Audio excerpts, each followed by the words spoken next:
Comrades, social, national and international solidarity has always been a central theme of Irish republicanism. From the time of United Irishmen, the Fenians, the Republican Congress, to our current struggle, Republicans have always understood that the struggle for a free Ireland, free from capitalism and imperialism, is linked to the wider international struggle of the poor and the oppressed against the rich and the powerful. The same is true of Éirígí. Today, the membership of Éirígí have passed motions in solidarity to those involved in progressive struggle throughout the world, in Palestine, the Basque Country, Bolivia, Colombia, Cuba and Venezuela. Those same motions of solidarity were passed for those organising the workers, fighting for free education for everybody, and resisting the brutalisation of Republican prisoners of war in Mugabe.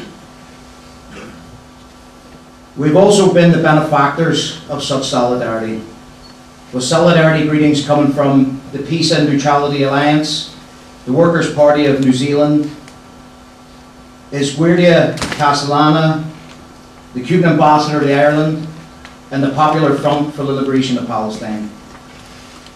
In addition, we've secured a number of speakers who are actively involved in progressive struggle to address the audience here today for a period of approximately 5 minutes each. Those speakers are Patricia Campbell from the Independent Workers Union, Donald Fallon from FEE, which is a free education for everybody, Frida Hughes of the Ireland-Palestine Solidarity Campaign, and Pepe Gutierrez from the Latin America Solidarity Center. I would like to ask Patricia Campbell from the IWU to speak first.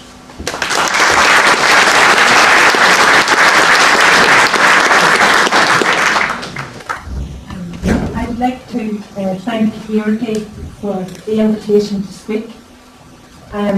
This union welcomes the Éirígí socialist document. It's a very valuable piece of work. It is a very meaningful initiative from a Socialist Republic Party at this time in our history. The state of the country, north and south, is in dire social and economic crisis. The south is in meltdown.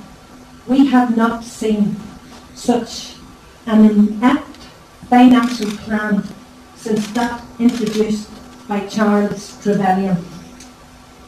It is run by a bunch of corrupt, incompetent policy makers who are on their way home with fat pensions and their pockets lined. They will not have to worry about affording healthcare or where the next loaf of bread is coming from.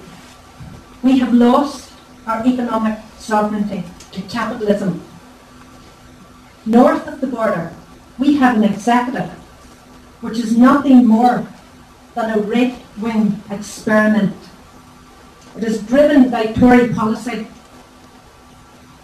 who are hell-bent on dismantling the welfare state and the National Health Service.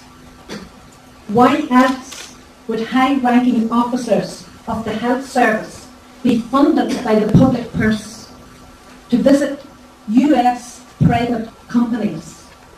Now it is time for those officials to come clean and let the public know what was discussed at those meetings in California with the private US companies. The public funded their trips and their 5-star accommodation. The public have the right to know. But the writing is on the wall, because we know that they are planning to dismantle the NHS. They are planning to do away with universal quality healthcare. Healthcare is a human right. The Tories are hell-bent on dismantling that, and it will be the vulnerable and the poor who will suffer and die. We all know what is wrong, and we all know what is needed.